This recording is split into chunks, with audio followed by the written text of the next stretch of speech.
Ikan dikenal sebagai salah satu sumber protein yang baik bagi tubuh. Karena negara kepulauan terbesar di dunia, di Indonesia juga terbilang mudah untuk mendapatkan santapan dari daging ikan. Jenisnya juga beragam, fams. Salah satunya ikan bandeng lumpur yang terkenal di Desa Randusanga, Kabupaten Brebes, Jawa Tengah. Proses masaknya juga unik loh, karena ikan dimasak dengan lumpur. Iya, fams, lumpur yang biasa terdapat di tambak ikan itu. Daripada penasaran, kita intip aja cara bikinnya. Ikan bandeng dibersihkan dulu dari sisik dan isi perutnya. Setelah bersih, siapkan bumbu rempahnya. Sekilas kayak bikin sambal matah, karena bumbu cukup diiris-iris. Tapi bedanya, sambal matah harus disiram dengan minyak goreng panas dan air perasan jeruk nipis. Jangan lupa, tambahkan garam, fams. Lalu, bumbu dimasukkan ke dalam daging ikan bandeng. Bungkus deh dengan daun pisang. Oh iya, daun pisang memiliki lapisan lilin. Saat terkena panas, bisa menciptakan aroma khas masakan. Kalau sudah rapi, balut kembali dengan lumpur, fams. Gak usah khawatir ikan bandeng berbau lumpur, justru lumpur inilah yang bisa mengurangi bau amis ikan. Selain itu, lapisan lumpur juga untuk mencegah daun pisang terbakar saat terkena api. Selain itu, lumpur juga bisa menjaga cita rasa masakan. Nah, kalau lumpurnya terlihat sudah kering, tandanya ikan bandeng sudah siap disantap. Buang lumpurnya dulu. Widih, ikan bandeng yang sembunyi sungguh bisa menggugah selera makan. Enaknya sih ikan bandeng lumpur disantap dengan sambal kecap. Beuh, bikin mata melek, fams. Meski durinya banyak, kelebihan jenis milkfish ini nggak gampang rusak saat dimasak. Rasanya juga enak banget. Seporsi ikan bandeng lumpur ini harganya Rp125.000. Meski terbilang mahal, harga ini masih worth it kok karena bisa disantap bareng keluarga. Tapi bisa juga loh dijadikan oleh-oleh untuk calon mertua. Kali aja sekali bawa bisa cepat direstui.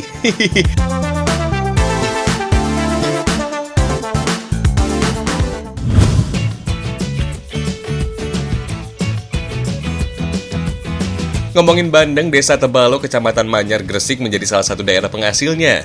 Bandeng menjadi budidaya terbesar di Jawa Timur yang total luas tambaknya mencapai 46%. Makanya jangan heran kalau tiap hari ribuan kilo ikan bandeng dipanen di sini. Sebagian hasil tambak bandeng yang berlimpah dijual ke daerah Rembang atau Semarang, fams. Sayangnya sebagian orang nggak doyan ikan bandeng karena terdapat banyak duri.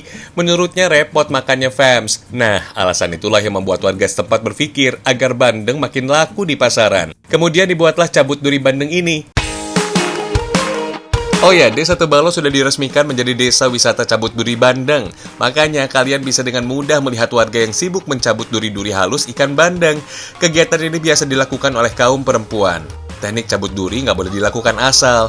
Kalau daging ikan ikut tercabut, bisa mempengaruhi nilai jualnya. Selain itu, kebersihannya juga harus terjaga. Bersihkan sisik ikan agar jamur dan bakteri nggak mudah tumbuh ya. Lalu belah ikan seperti ini. Tinggal cabut deh duri-duri pada daging ikan. Alat yang digunakan sederhana, hanya pinset kecil ini, fams. Cabut duri bandeng ini usahakan searah dari bagian buntut kepala ikan, agar duri nggak ada yang tertinggal. Kegiatan cabut bandeng di sini biasa dilakukan seminggu sekali. Lokasinya juga berpindah-pindah. Warga setempat juga diberikan pelatihan agar kemampuan warga bisa terasah dengan baik. Tapi pelatihan ini juga dipungut bayaran. Biaya Rp50.000 sudah bisa mendapatkan 2 ekor bandeng dan alat cabut durinya. Gimana? Kalian tertarik berkunjung ke sini?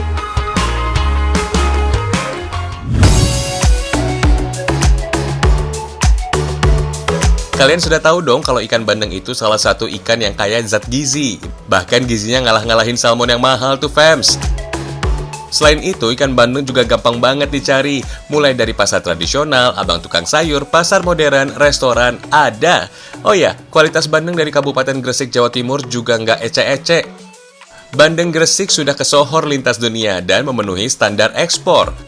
Sudah sampai ke Uni Eropa, Amerika Serikat, Jepang, sampai Timur Tengah. Semua makan bandeng kiriman dari Gresik. Tapi fams, ikan bandeng punya kelemahan karena durinya yang berjibun. Biar ikan bandeng tetap laku di pasaran, harus ada inovasinya. Bukan dijadiin abon, tapi benar-benar jadi campuran di dalam mie-nya. Kebayang dong kenyalnya mie dicampur gurihnya ikan bandeng. Sedap! Setelah duri dicabut, cuci bersih ikan dan buang insangnya. Kemudian kukus agar mie tidak bau amis. Ikan yang sudah matang kemudian dihaluskan dengan cara di blender agar mie menjadi lebih lembut. Fams, bandeng baik untuk kesehatan jantung dan bisa mengurangi lemak jahat di dalam tubuh. Kandungan omega 3 pada ikan bandeng cukup tinggi, sekitar 14,2%. Jumlah ini lebih tinggi dari kandungan ikan sarden atau salmon yang hanya sekitar 2,6% saja. Gak nyangka ya, harganya bersahabat, manfaatnya sejagat.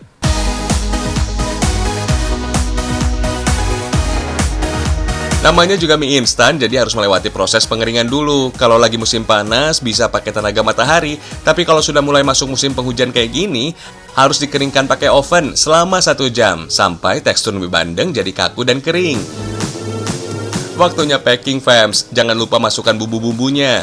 1 pack mie instan ini dibanderol dengan harga Rp15.000 saja. Emang sih lebih mahal dibanding dengan mie instan biasa di pasaran, tapi kalau buat tubuh, nggak masalah lah ya.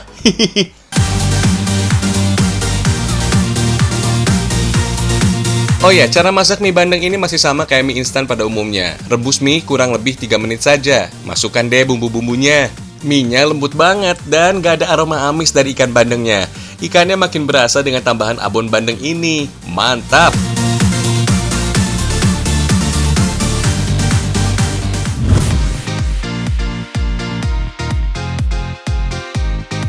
Fams, harta dari tanah Jawa seakan gak ada habisnya. Geser ke daerah istimewa Yogyakarta, ada objek wisata yang suasananya bikin tenang jiwa.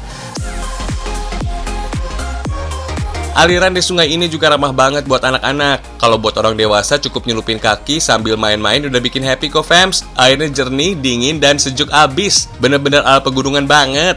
Kalau kalian mau uji nyali, di sini juga ada wahana Flying Fox dengan harga sewa yang terjangkau. Biar begitu, faktor keamanan tetap diutamakan.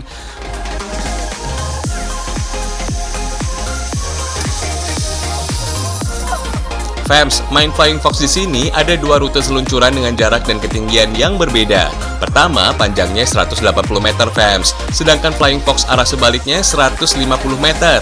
Puas deh kalau mau teriak kencang, gak ada yang melarang. Buat yang mau relaksasi, ada juga kolam terapi ikan yang digunakan. Gak usah takut ya, ikan di dalam air ini bukan ikan piranha apalagi ikan paus. Bukan ikan goreng, bukan pula ikan pepes. Begitu kaki dicelupin, ikan yang mungil-mungil langsung menghampiri sel-sel kulit mati di kaki. Jadi incarannya, Fams. Sensasi rasanya geli-geli nikmat gitu. Bikin ketagihan, Fams. Ditunggu segera di Ledok Sambi, Sleman, daerah istimewa Yogyakarta.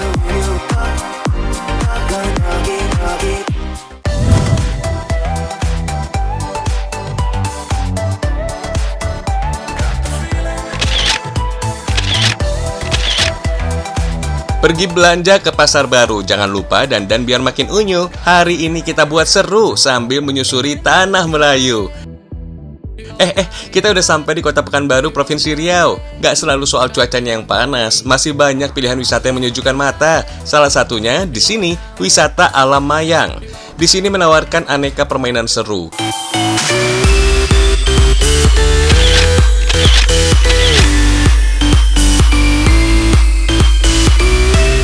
Kita mulai dengan permainan bola air, biar santai kayak di pantai.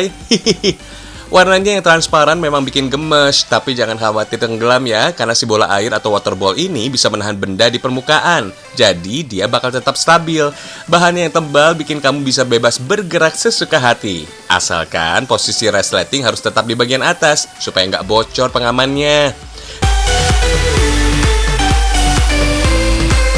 Cara kerjanya kayak gini, Fams. Adanya resleting membuat balon bisa dibuka dan ditutup. Kamu masuk dulu ke dalam bola air, setelah itu baru dipompa sampai menggembung. Nah, bola siap terapung santai di atas air. Eits, jangan kelamaan juga ya, karena kamu bisa kehabisan oksigen tuh. Cukup 10 menit saja.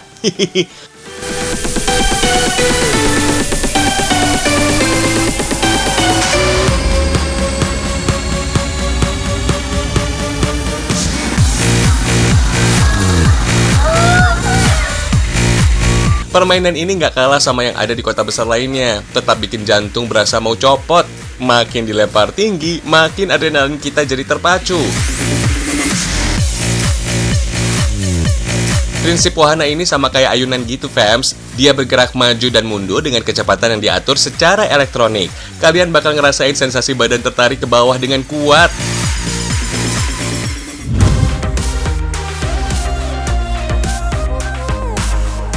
Di lokasi wisata yang luasnya sekitar 24 hektar ini juga terdapat spot buat foto-foto kece, termasuk patung etnik yang instagramable. Patungnya unik dengan jejak kaki besar. Lokasi wisata yang ada di Jalan Haji Imam Munandar, Kota Pekanbaru ini bisa jadi magnet untuk berakhir pekan. Oh ya guys, deretan patung yang ada di sini mirip banget dengan patung Moai yang ada di Pulau Pasca atau Easter Island di negara Chili. Itu loh pulau yang masuk daftar situs warisan dunia UNESCO. Di sana terdapat ratusan patung raksasa yang disebut Moai. Daripada jauh-jauh ke Chili, kita selfie-selfie di Kota Pekanbaru aja ya.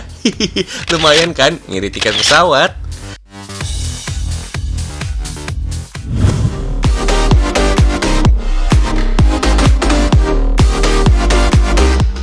Mau tidur kalian makin nyenyak? Kuy, pantengin kerajinan lampu hias ini fams. Beda dengan lampu hias pada umumnya, kerajinan lampu hias ini mengusung konsep bentuk rumah adat khas Nusantara. Ada lampu hias dengan bentuk joglo Jawa Tengah, pura Bali, rumah Honai Papua, dan rumah gadang dari Sumatera Barat.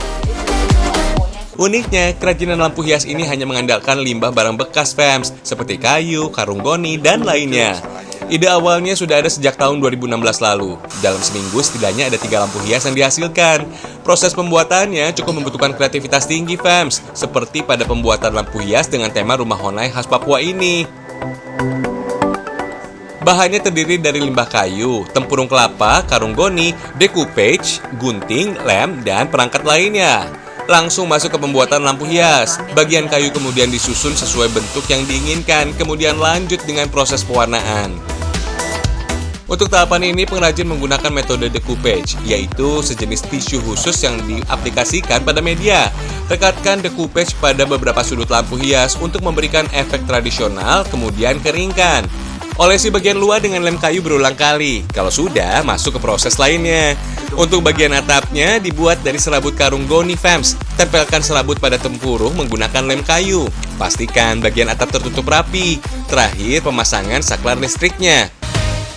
Untuk bisa memesan kerajinan lampu hias unik ini minimal 1 pekan sebelumnya ya fams. Hal ini karena proses pembuatannya yang cukup memakan waktu lama. Satu produk lampu hias rumah adat ini dihargai mulai Rp300.000 sampai dengan Rp700.000. Hitung-hitung selain bisa mengurangi limbah, ternyata bisa menghasilkan karya bernilai jual fams. Selamat berkarya!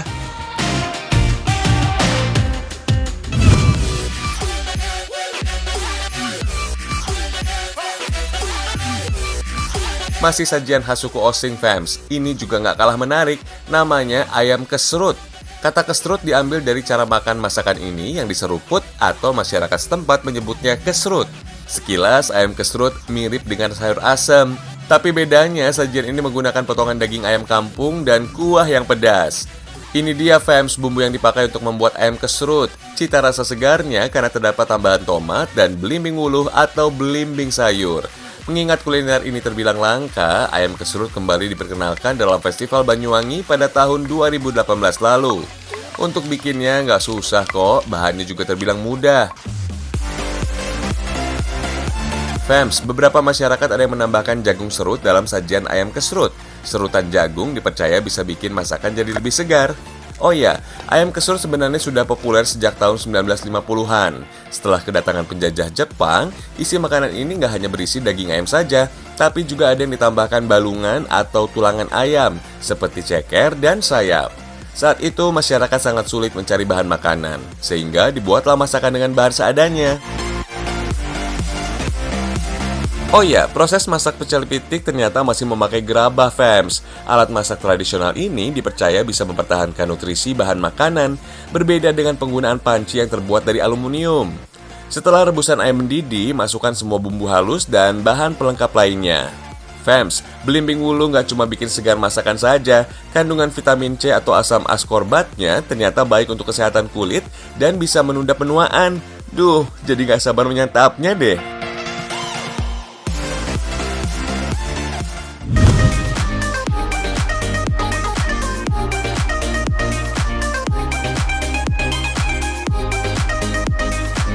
Lanjut, kita ke Banyuwangi. Kabupaten satu ini nggak pernah kehabisan ragam kuliner. Mulai dari kuliner kuno, modern, sampai yang langka karena hanya muncul pada hari-hari tertentu, juga bisa didapat. Misalnya geseng bangsong, makanan khas Dusun Wijanan Kidul, Desa Singolatren, Kecamatan Singojuru fams. Kuliner langka ini dibuat dari daging mentok.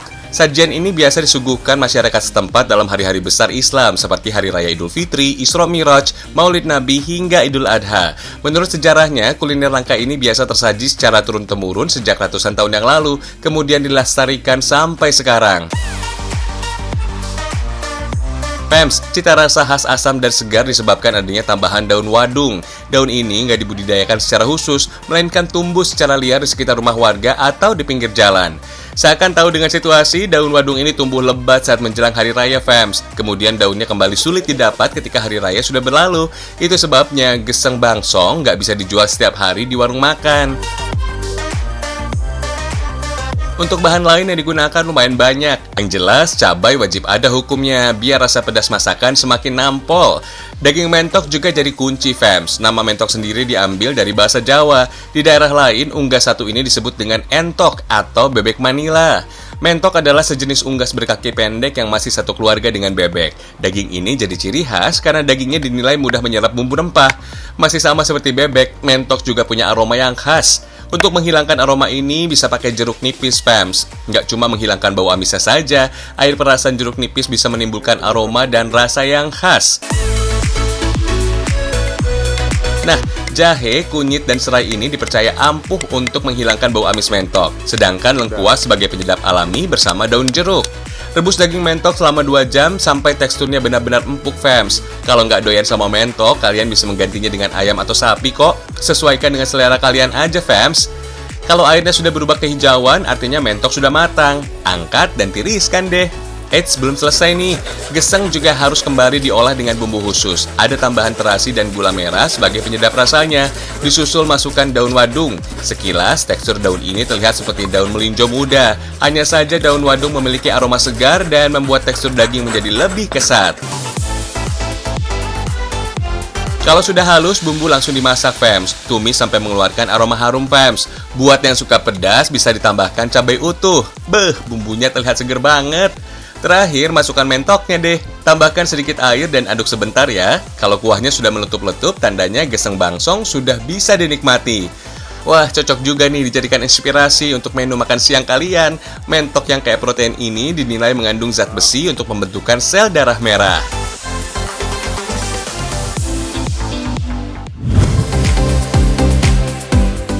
Kebayang dong gimana serunya sarapan bareng orang utan? Sensasi ini bisa kalian dapatkan di salah satu kebun binatang di Bali. Untuk waktunya dimulai dari 8 pagi. Kegiatan ini banyak diminati oleh wisatawan lokal maupun asing.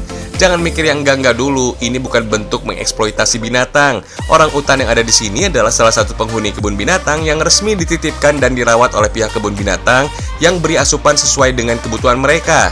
Tujuan kegiatan ini untuk memberikan informasi tentang pentingnya menjaga kelangsungan hidup mereka dan memperkenalkan salah satu binatang kebanggaan Indonesia di mata dunia. Dijamin seru! Selain bisa menikmati sejumlah hidangan yang disediakan, wisatawan bisa mengenal lebih dekat dengan orang utan. Banyak pola tingkah lucu yang dipertunjukkan oleh orang utan ini. Selain itu, kalian juga bisa kok foto bersama, tapi nggak boleh iseng ya. Cukup berdiri di samping mereka dan cekrek. Tuh, lucu banget. Mereka tampak sangat akrab dengan manusia. Masih kurang puas juga? Baiklah, ada nih yang dijamin seru abis, Elephant Mud Fun. Kegiatan ini merupakan aktivitas mandi di lumpur bareng gajah. Iya, gajah memang memiliki hobi bersantai di dalam lumpur. Wisatawan diajak untuk bermain sambil memandikan dan memijat lembut bagian tubuh gajah. Duh, enak banget gajahnya. Puas bermain lumpur, saatnya mandi bareng. Di dalam sawah, kalian bakal diajak untuk membersihkan bagian tubuh gajah yang penuh dengan lumpur. Kegiatan ini salah satu bentuk edukasi untuk membuat kita semakin sadar betapa pentingnya menjaga habitat mereka sesama makhluk hidup. Gajah yang ada di sini adalah jenis gajah Sumatera. Masuk dalam jenis Elephas maximus sumatranus, adalah subspesies dari gajah Asia yang habitatnya terdapat di Pulau Sumatera. Populasi gajah Sumatera sudah sangat menurun, Fems. Sekitar tahun 2000 saja tercatat hanya ada 2.700 ekor gajah Sumatera yang masih bertahan. Gajah Sumatera merupakan hewan mamalia terbesar di Indonesia. Beratnya mencapai 6 ton, dengan tinggi mencapai 3,5 meter pada bahu. Nah, untuk bisa gabung paket ini, harganya dimulai dari Rp600.000 sampai Rp1.750.000. Rasakan deh keseruan mandikan gajah.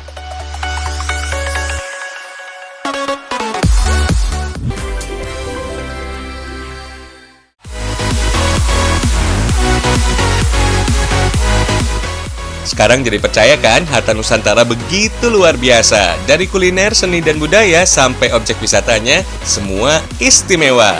Tonton terus Ragam Indonesia ya, karena Indonesia istimewa.